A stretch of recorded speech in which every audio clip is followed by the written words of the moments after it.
What is going on, X community? Exostomp here, and today, people, we are going to be going over week number 2 with Pickems, and of course, joining me as always is going to be Galaxybomb.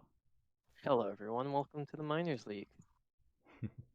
So, we did go over what Pickems were in the Majors one, but if you guys didn't watch that, or I mean, you don't need to, so we can just go over it real quick in the Miners division as well. So, basically, how it works is, let's just say, for example, since they're on the screen, the Miami Sylveons versus the San Francisco Salazzles. If we think, let's say if I think the Miami Sylveons is going to win, and I think they're going to win 2-0. Well, and let's say you think the San Francisco Salazzles are going to win 3-0. So, let's say the battle happens, and the Miami Sylveons win, but it's a 4-0.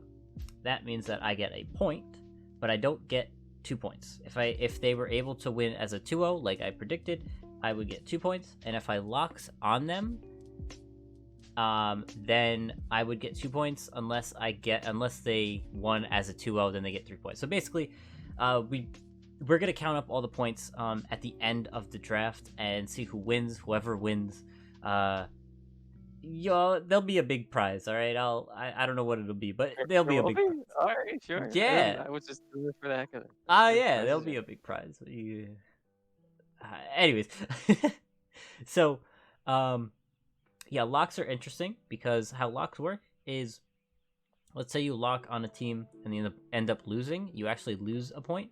If the team ends up winning, then you gain a point, and if they end up winning with the same exact differential that you guessed, then you get 3 points. So locks are pretty awesome. You definitely want to be using your one lock every time. So I used my lock. Did you use your lock on the majors? I thought I did. Might have to rewatch. Oh, I guess you guessed for 6-0. I mean, I could count that as lock if you want. I don't really care. No, I think it was a different team. We'll go over it later. Yeah, we'll go over it later. All right. Anyways, so starting off here, Miami Sylveons versus San Francisco Salazzles. So, I already know who I think's gonna win, but I want to hear from you. Who do you think's gonna win here? This one's pretty interesting. Now that I know this, I mean, San Francisco Salazzles has a really aggressive team. Obviously, Bidoo's gonna come and just shred things. Of course. But on the other side, on Sylveon's side, I'm interested in seeing if Linoon can handle the aggression. I mean, Extreme Speed is pretty nice against a hyper-offensive team because you don't have to worry about speed. You can just kind of counteract. But I don't know. I don't know if it would ever have a safe opening to belly drum and set up. I think Salazzles are winning this one.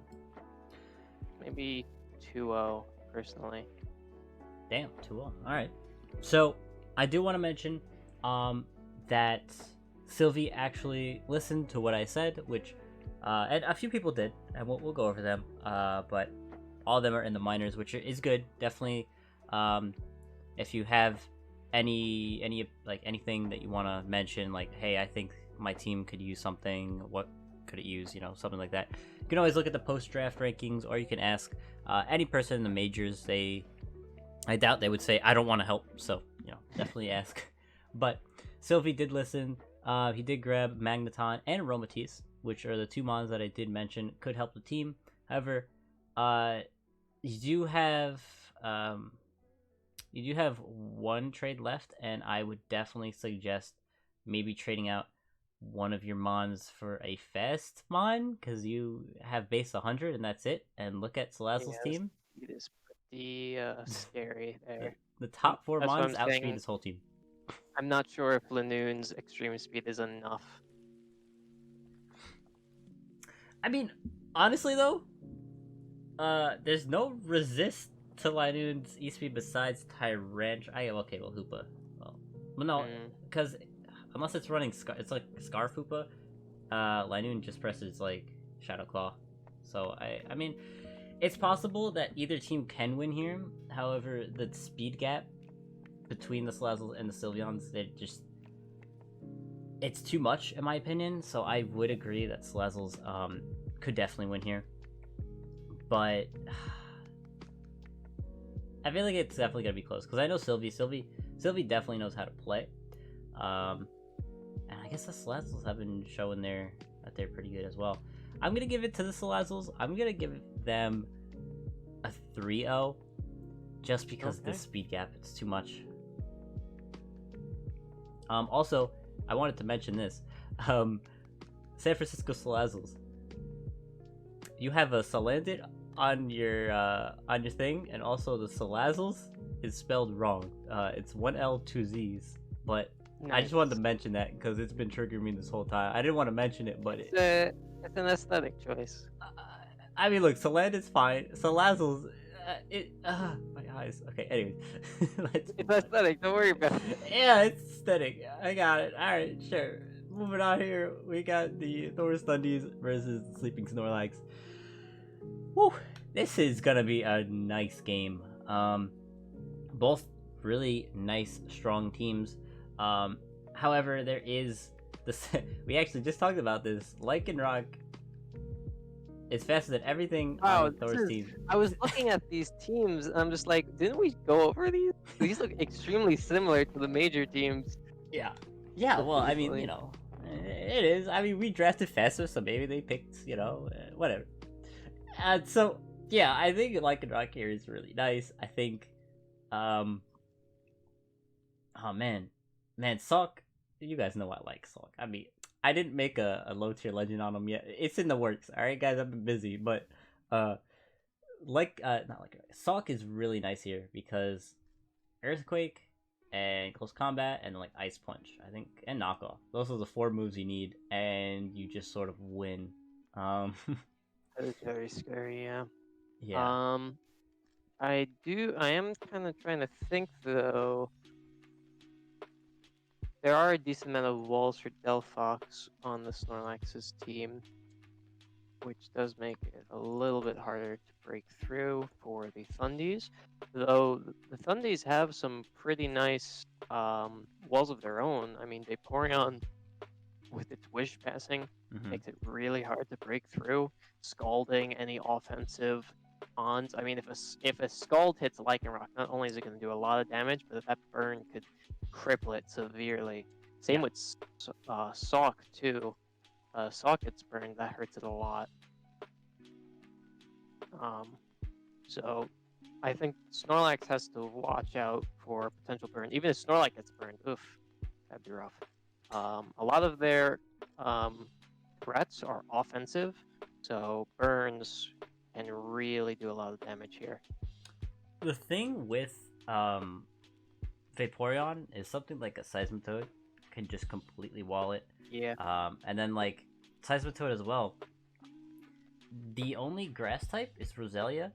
If Seismitoad just presses knockoff on the Roselia is sort of useless at that point. Like it can't switch into any really strong move, like an does Ice any Punch. Does any of the Thundies have a tech grass move on their team? Delphox has Grass Knot. I think Miss Magus has Grass Knot. All these Pokemon like have Grass Knot, I feel like. Yeah, so it's very possible that Grass Knot could come out unsuspectingly, so definitely have to watch out for that. I do favor the Thundies here, I would say. A little bit of referential to the majors, but I don't think they're as reliant on Swellow with this lineup. So the Lycanroc is not that big of a deal comparatively, and I feel like they have the potential to push through. So I'm gonna give it to the Thundies. I do think it's gonna be close though, 1-0. A 1-0 to the Thundies. Okay. So I also did want to mention that the Sleeping Snorlaxes or Tyler or Record Man or whoever you want him to be named, they dropped Drapion, which, as we mentioned before, triple poison wasn't that good. We weren't sure what Drapion really did on the team. He did drop that, so again, he did listen to the post power ranking, so it is pretty good. He got Mantine, and then he dropped Frostlass for Sawk. And I think it's really nice, especially for this game. I think Salk goes in, so I think it's gonna be close as well. But I really don't know who's gonna win this one. I'm just gonna give the Sleeping Snorlaxes a 1-0 because I'm not actually sure, but yeah. All right.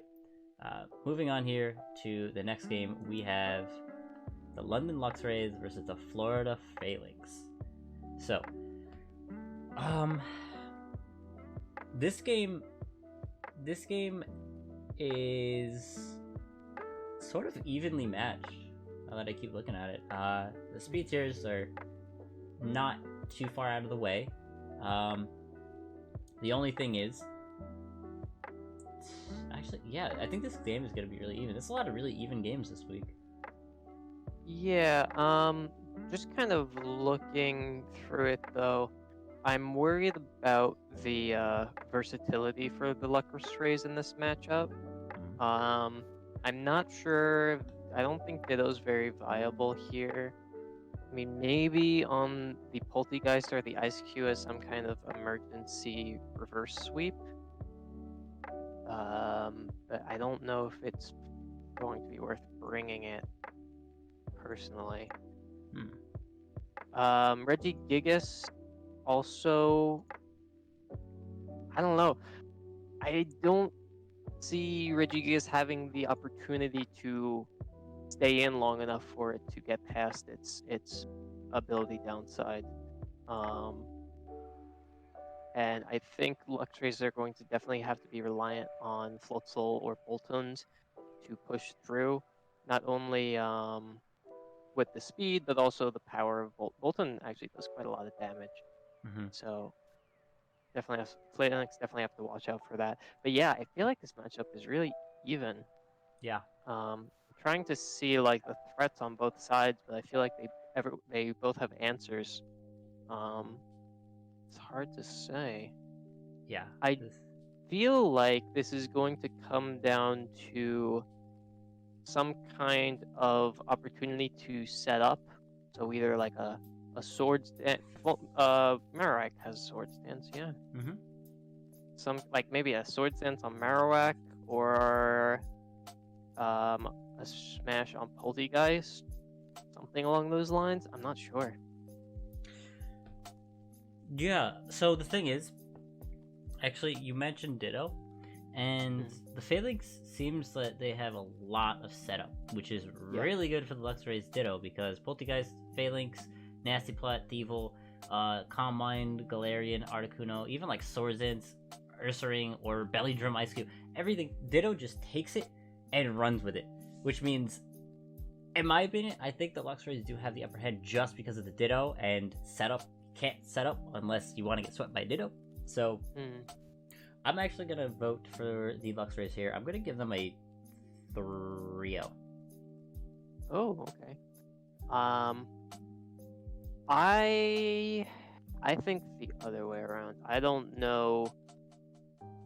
I feel like the Phalanx are going to be able to outmaneuver the Ditto, and I think it might be more of a downside where you're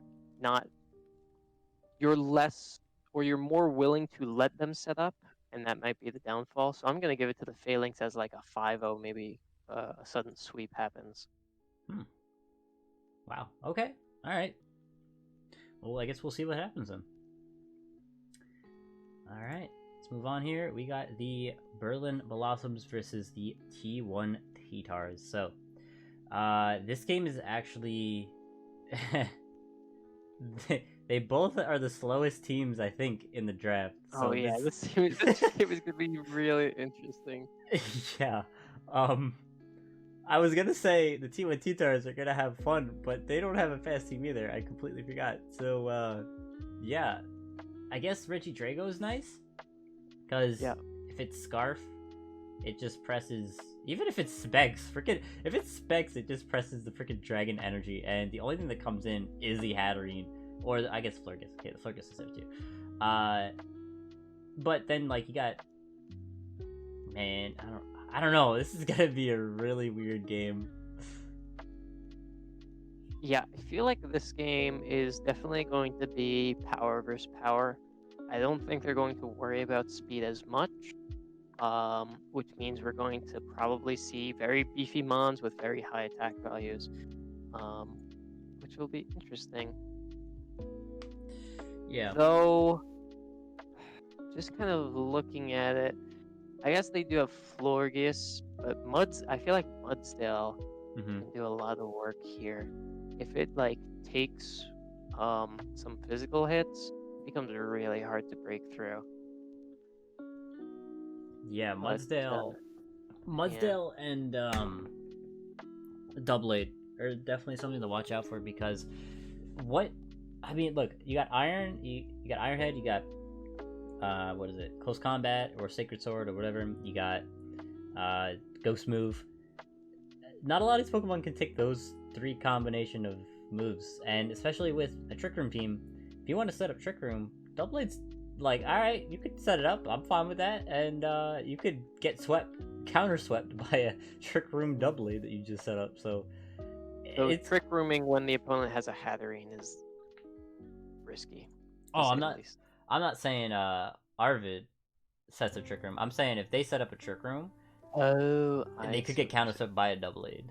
Yeah. But other than that, I do like for Alligator with like D-Dance, because one D-Dance equals win. It's honestly going to be super tough if the Berlin Blossoms cannot get up a Trick Room whatsoever.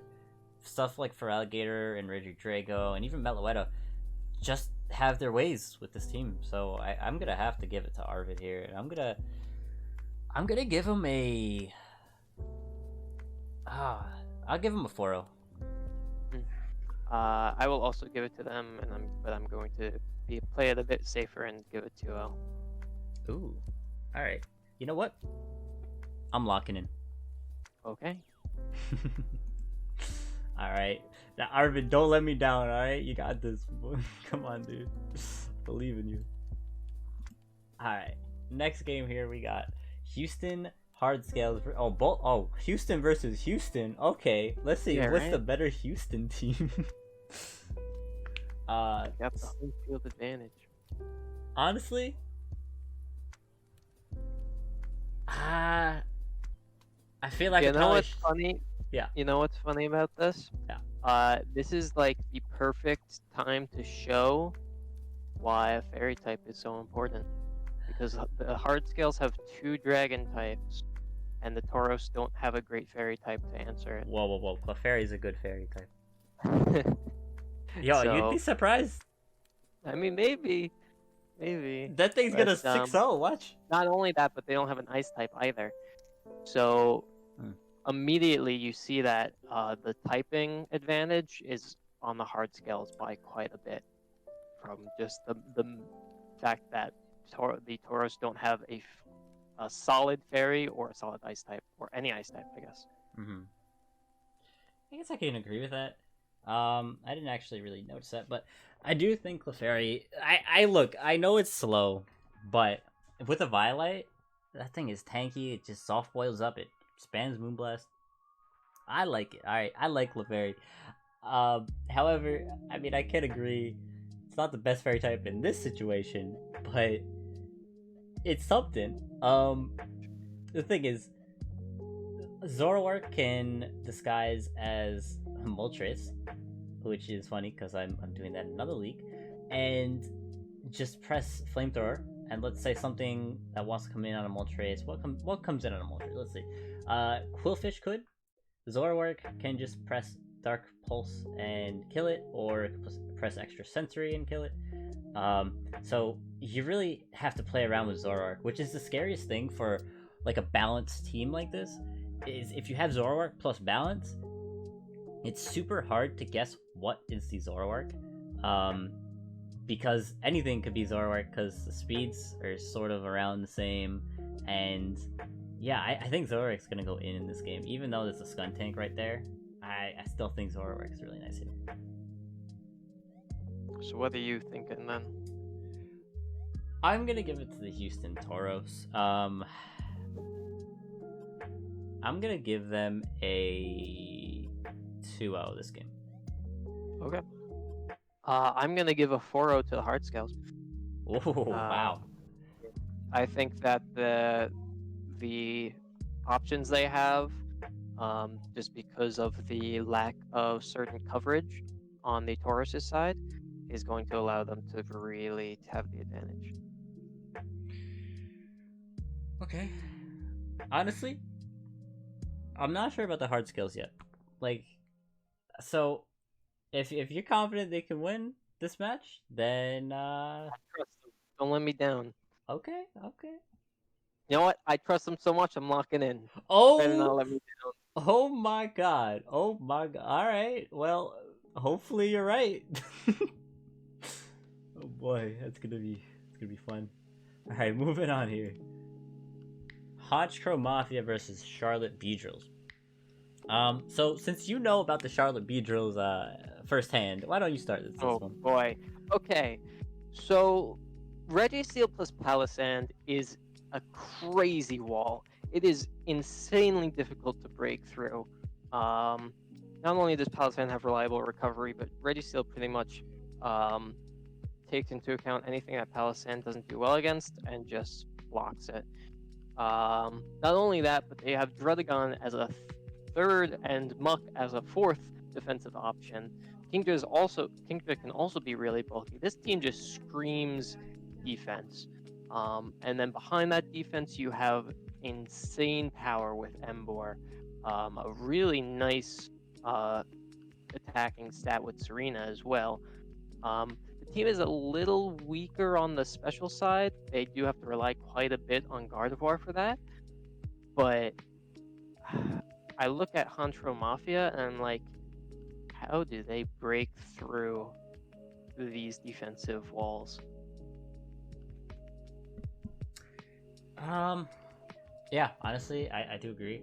But the thing is, well, okay, let's see. What does break through the defensive walls? Stuff like Braviary, has close combat for the Registeel, but then the Palisand's annoying, so okay. I think Scrafty is probably the biggest thing here. Breaks through the Registeel, breaks through the Palisand. The only thing that it has trouble with is Gardevoir, but the Bronzong is sort of sitting right there, especially if it runs like Heat Proof, because of Mystical Fire. It can sort of just come in on Gardevoir free. Even the Embor to an extent, because of Heat Proof. Let's see, what else? Galarian Weezing is a nice wall against all of the offensive mons, like the Embor or the Serena, for example, or even the Sneasel to an extent. And I don't know. I think this game is gonna be more even than it looks on paper. Even like with speed tiers, I still think it's gonna be a little bit more even. Now we do need to mention that Jake Mix or the Charlotte Beedrills did trade a few mons. They traded Arachnid for the Kingdra to Thief, and so now they have Kingdra. They also have Dupiter, which is a cool mon, and they also have traded their Honchkrow for the Sneasel, and they traded Druddigon and Lickitung for Kangaskhan. Okay, well that's my fault. So they don't have Druddigon here. Gotcha. I didn't notice that.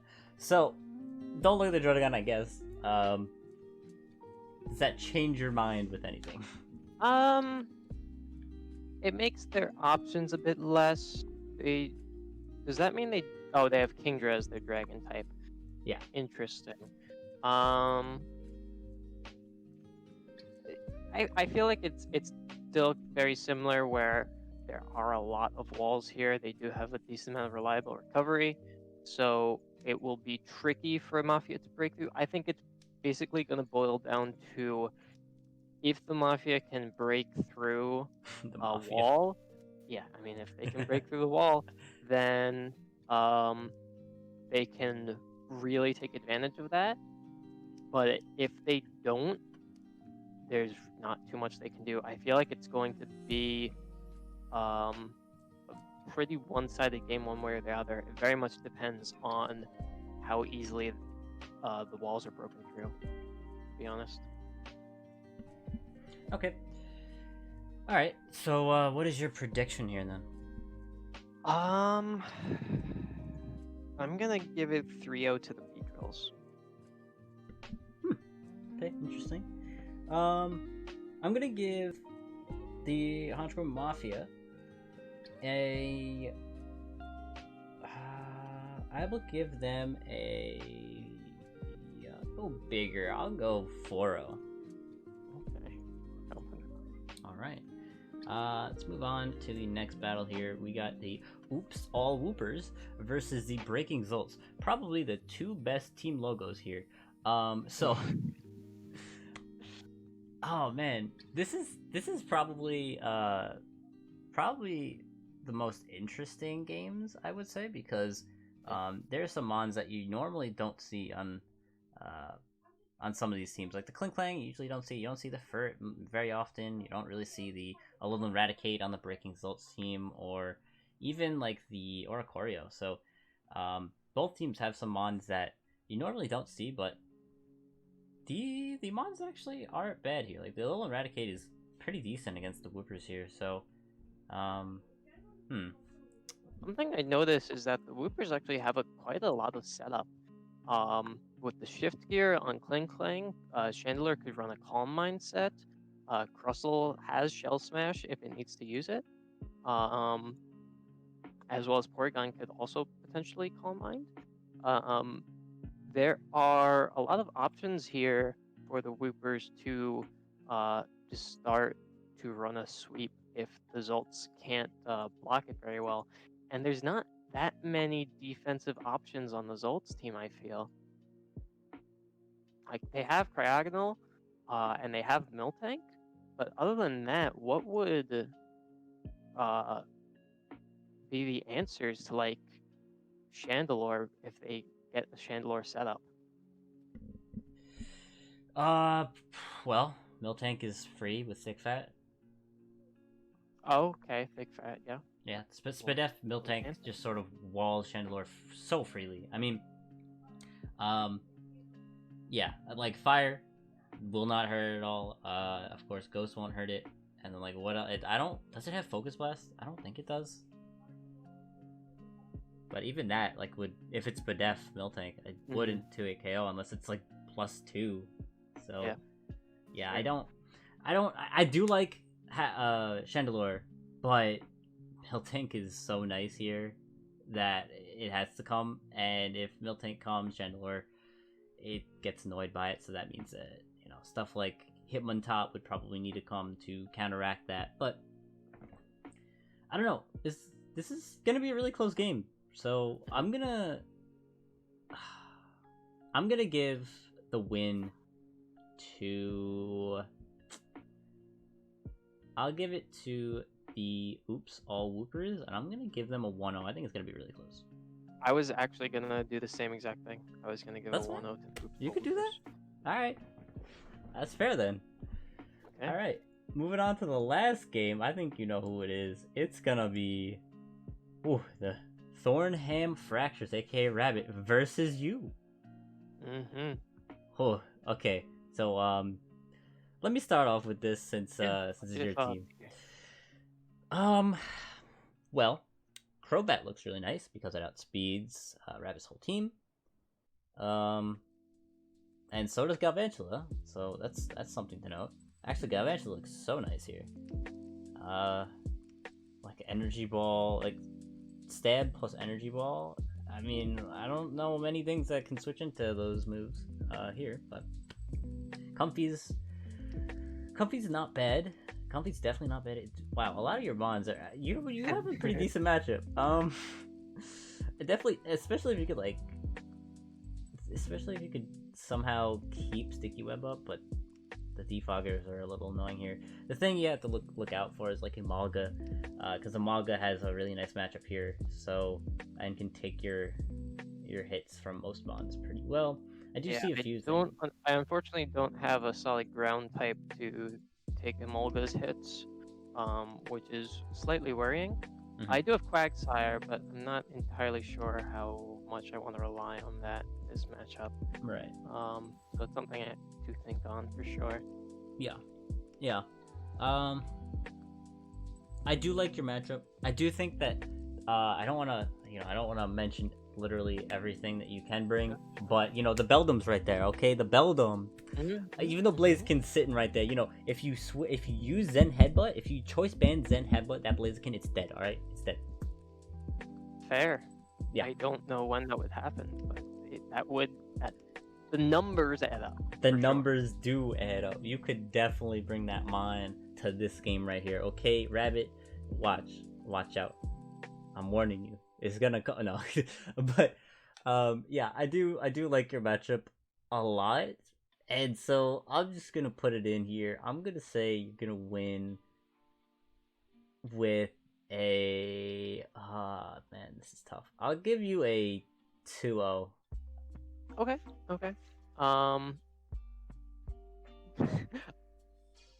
Just kind of looking through Rabbit's team, there are some things I'm scared of. I won't lie. I'm gonna say 1-0. I think it's gonna be pretty close to my side. I'm gonna give myself a 1-0. Okay, it's definitely possible. Like, I could honestly also see Rabbit winning because he always brings some weird, wonky sets that end up working. So there might be something that I'm not seeing that he could bring and just sweep you like a.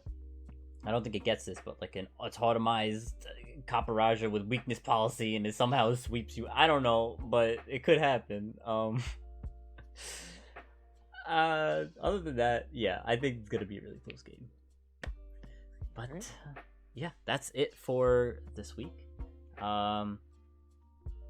Week 3 is gonna happen, of course, after this week. So this is mainly our first Pickems week, because week 1 started a little bit early, so it wasn't much time that we had to make Pickems. So this will be like a fresh start. So we now have 0 points for this season, and I will have like almost like a tally for the for next week for like the first page. So we'll count up all of our points and we'll see what we get there. But yeah, that is it for this week, guys. Next week's, of course, will be happening next week. And yeah, you have anything else to say, Galax? Good luck to everyone in their matches. Rabbit, I hope you're prepared for chaos. And yeah, that's pretty much it. All right. Well, we will see you next time. Peace.